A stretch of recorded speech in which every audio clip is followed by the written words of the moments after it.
Je vais ouvrir la lumière parce que vous ne me voyez pas. Ah, hello, ça va? J'espère que tu vas bien. Alors, je viens de me réveiller. Bon, je vais mettre mes petites lumières parce que sans mes lumières, c'est pas joli. Voilà, ça, c'est beau. Là, je vais me préparer un petit café. Puis après, on va se poser. Et puis, on va parler, on va discuter. Vous savez, vous me connaissez maintenant. Hein, il faut que... Voilà, je suis de la famille. Donc, accueillez-moi chaleureusement dans votre quotidien. Et puis voilà.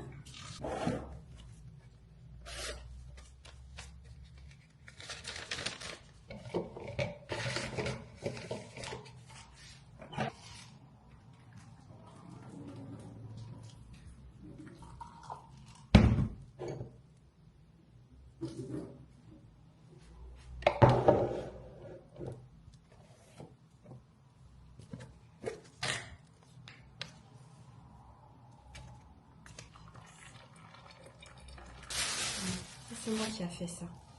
C'est du pain traditionnel. Je vais le réchauffer. Je vais le réchauffer et manger ça.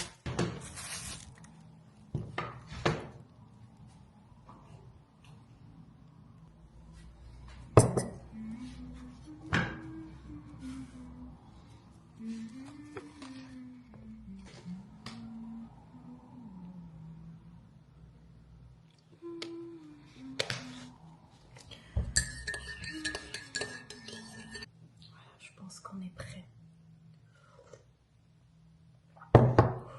J'adore, c'est vraiment mon moment favori de ma journée.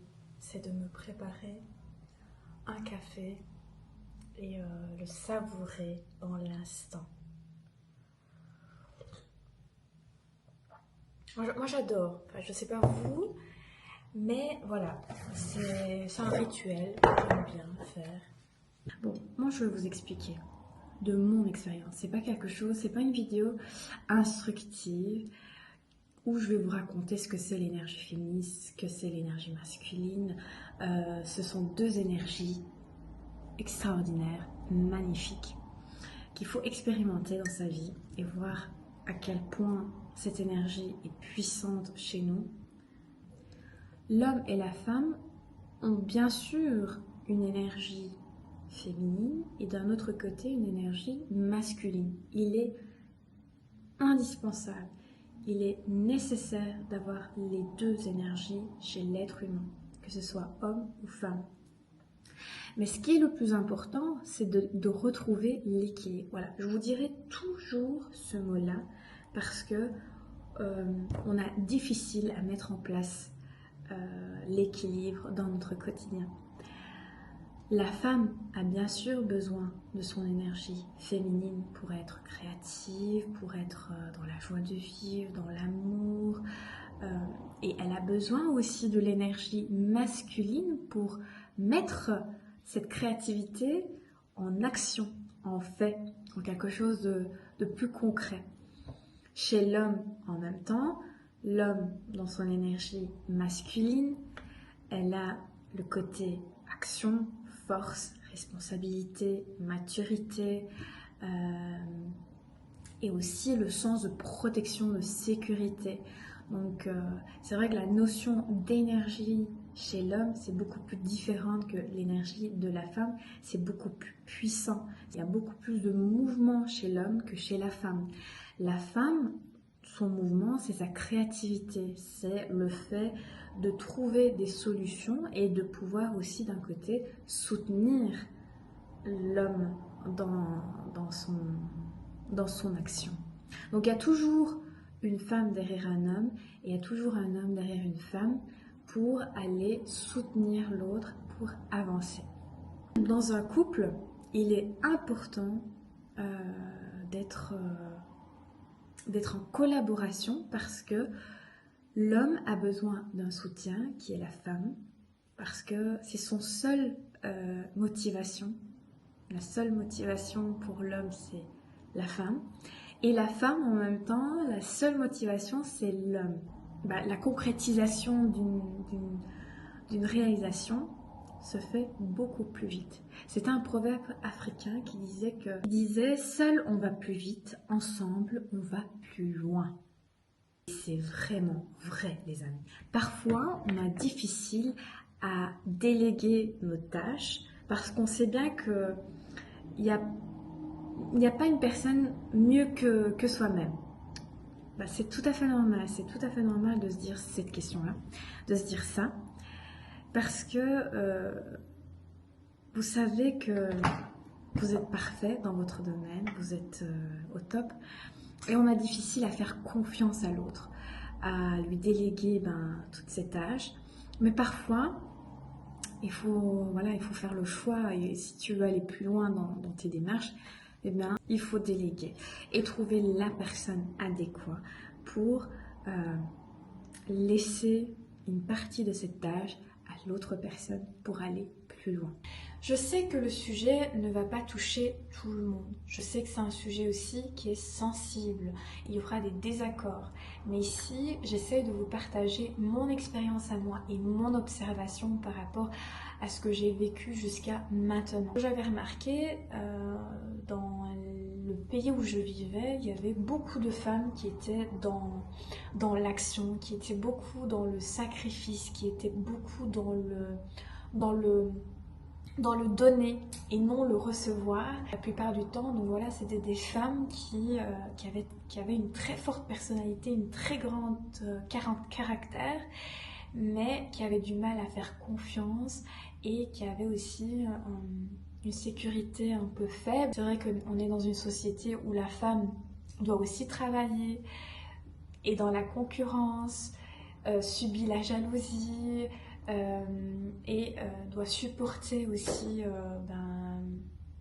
beaucoup de personnes autour de soi, et c'est vrai que c'est pas facile pour la femme de vivre ça constamment. Dans les anciennes années, c'est vrai que la femme, sa place c'était la maison, donc elle travaillait de chez soi, de la maison, elle avait aussi une responsabilité, et c'était à l'homme d'aller chercher de l'argent de l'extérieur. L'homme était la définition de la protection, de l'action. Et c'est vrai que de nos jours ici, on a la technologie qui avance, on a la définition du mariage et de la famille évolue, change beaucoup. Et c'est vrai qu'on est aussi dans une société où il y a beaucoup plus de consommation, beaucoup de changements au niveau du couple. Et alors qu'avant, bien sûr, on préservait, on protégeait le couple. Voilà, c'est un sujet qui est très sensible et qui ne touchera pas tout le monde. Et je ne dirais pas que... Voilà, je sais que tout le monde ne sera pas en accord avec ce que je vais dire. J'ai envie d'être cohérente avec moi-même, donc j'ai pas envie de me trahir non plus. Donc voilà, j'essaye d'être honnête avec vous. Et puis, n'hésitez pas à partager vos avis sous la vidéo, et si vous n'aimez pas la vidéo, signifiez-le, mettez une pouce en bas si vous n'êtes pas en accord, et si vous êtes d'accord avec moi, mettez une pouce en l'air, et ça me ferait plaisir aussi que voilà, qu'il y a un peuple, il y a une population qui est du même avis que moi, donc ça fait plaisir. J'ai beaucoup rencontré de femmes très inspirantes, très fortes de personnalité, fortes de caractère, qui sont dans l'action, Mais ce que j'avais remarqué aussi avec le temps, c'était aussi des femmes qui étaient aussi épuisées énergétiquement, qui tombaient très très vite malades.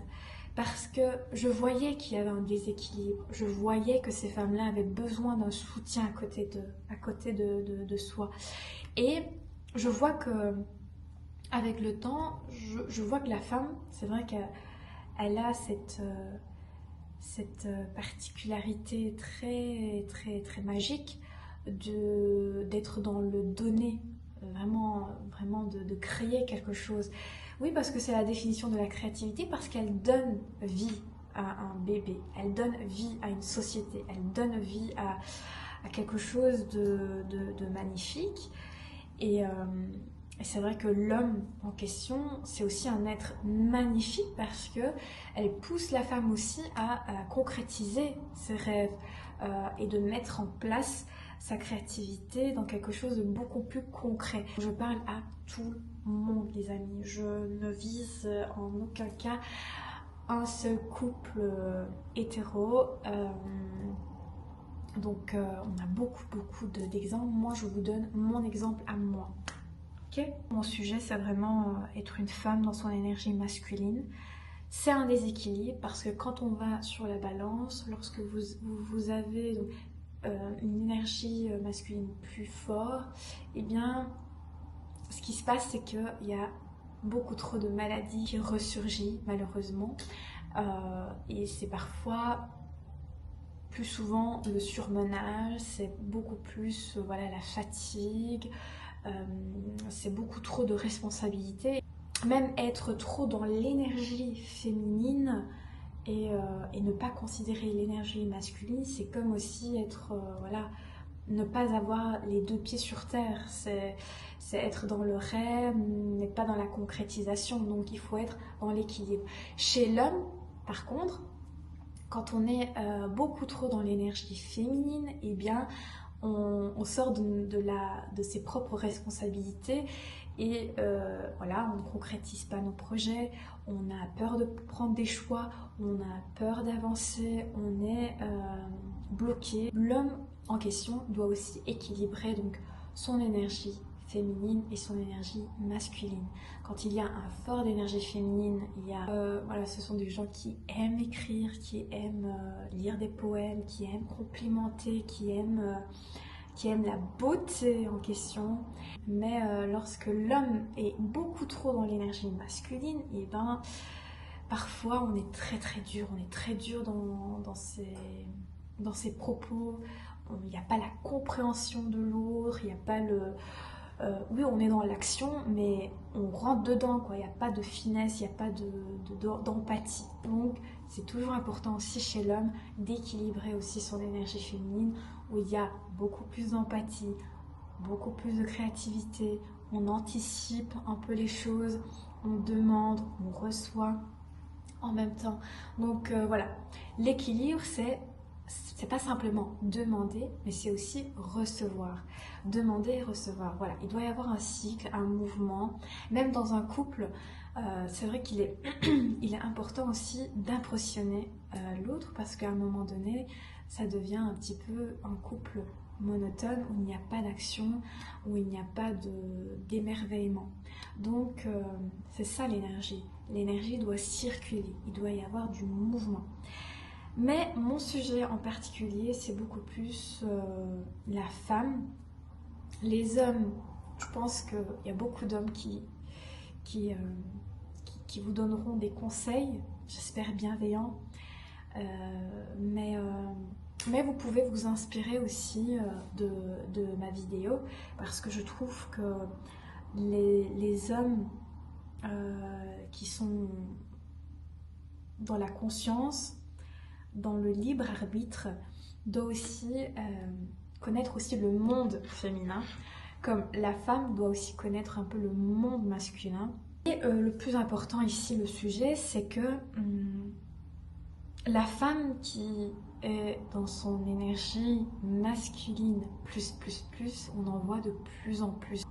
Quand leur énergie masculine est plus, bah, elles deviennent très aigries, très... dans le côté un peu dur, vous voyez. Et je me dis, dans sa nature, est-ce qu'une femme, est-ce qu'elle doit être constamment ainsi? Oui, elle peut avoir une forte caractère, mais lorsque ça perdure comme ça dans sa vie et que ça devient un handicap et que ça devient sa propre identité, là, ça pose un problème.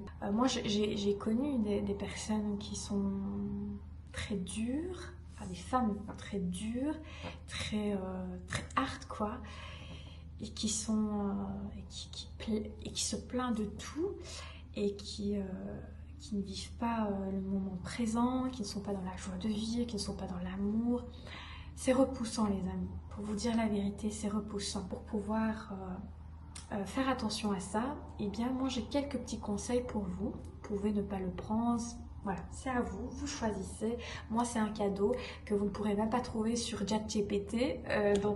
Voilà, profitez-en et utilisez-le si ça peut vous aider dans votre quotidien. Alors, pour la première fois, j'ai pris note et je pense que je vais être fluide dans ce sujet-là. Alors, pour augmenter son énergie féminine, pour équilibrer cette énergie-là, donc les hommes, écoutez-vous, écoutez aussi mes conseils si ça peut vous aider, parce que je sais que ça peut vous aider les amis, et si vous voulez attirer autour de vous des femmes, eh bien il faudrait appliquer aussi ces conseils-là, les conseils que je vais vous donner pour attirer la femme de votre vie et pour la femme aussi, pour attirer l'homme de sa vie. Alors, premièrement, très simple, boire beaucoup d'eau. Oui, il faut boire beaucoup d'eau, il faut s'hydrater. Ça permet déjà de détoxifier votre corps et n'hésitez pas à aller aux toilettes pour aller rejeter toutes ces toxines qu'il y a dans notre corps. Il faut boire régulièrement et ne pas attendre au moment où vous avez très très soif parce que c'est trop tard. Ça veut dire que votre corps, elle en a besoin, elle s'exprime à travers vous de boire beaucoup d'eau et il ne faut pas le faire quand c'est trop tard. Il faut boire régulièrement. Deuxièmement, prendre une douche. C'est important.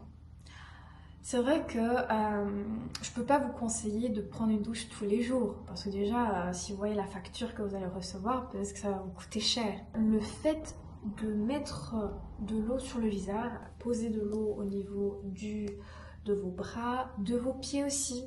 Écoutez, moi je suis réflexologue et je pense que les pieds sont importants, donc il faut vraiment prendre soin de vos pieds. Vraiment, lavez vos pieds à la fin de votre journée. Je vous dis, ça va vous purifier votre corps. Et si vous avez l'occasion, prendre une douche, ça évacue toutes les mauvaises énergies que vous avez entassées pendant la journée. Troisièmement, c'est vrai que j'ai parlé de la lune dans mes dernières vidéos. Vous pouvez aller les voir, mais la lune, c'est une énergie très puissante. Quand on porte des pierres semi-précieuses, on nous demande de mettre nos pierres à la pleine lune pour qu'elles soient rechargées. Il y a même d'autres personnes qui mettent de l'eau à l'extérieur de sa fenêtre. Donc cette eau-là est chargée d'énergie de la pleine lune. Je ne sais pas si c'est suffisamment hygiénique ou propre pour la boire, mais certaines personnes mettent dans des petites gourdes ou alors dans des petits pchit-pchit pour aller vaporiser un petit peu partout dans la maison pour aller apporter une énergie positive. Quatrièmement, c'est prendre soin de soi. Prendre soin de soi, eh bien, c'est comme par exemple utiliser de la crème pour hydrater votre visage. Je vous ai dit en premier lieu de boire beaucoup d'eau pour hydrater le corps, mais c'est aussi important d'aller hydrater aussi le visage, de mettre de la crème hydratante le jour ou la nuit pour que votre visage soit illuminante.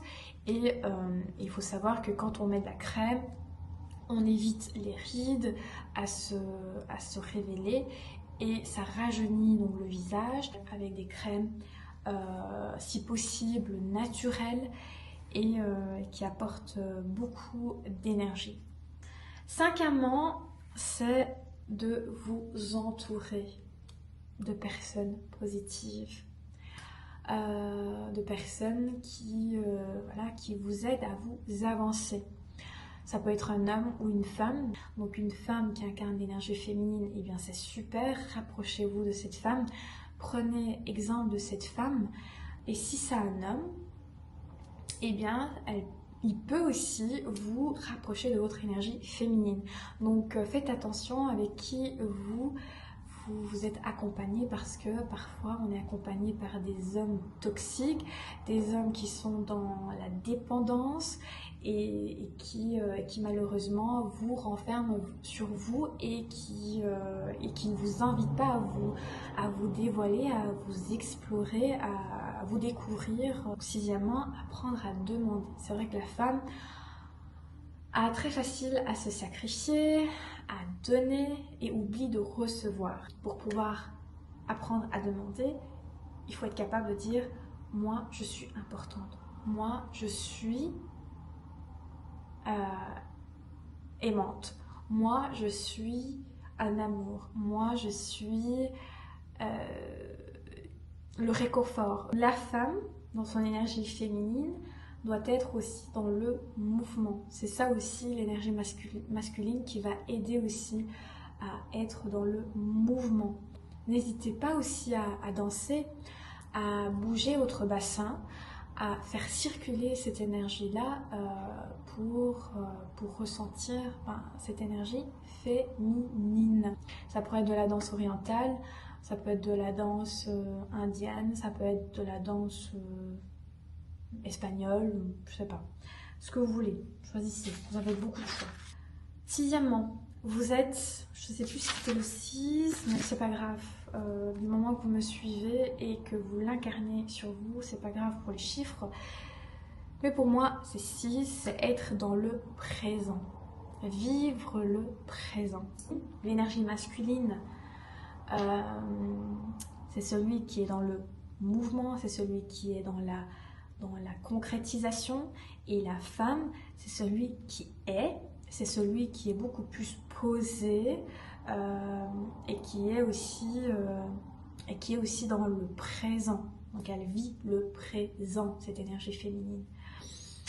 Et malheureusement, oui, beaucoup de femmes travaillent aujourd'hui, beaucoup de femmes sont trop dans l'action et qui fait qu'il y a un déséquilibre chez la femme. La méditation.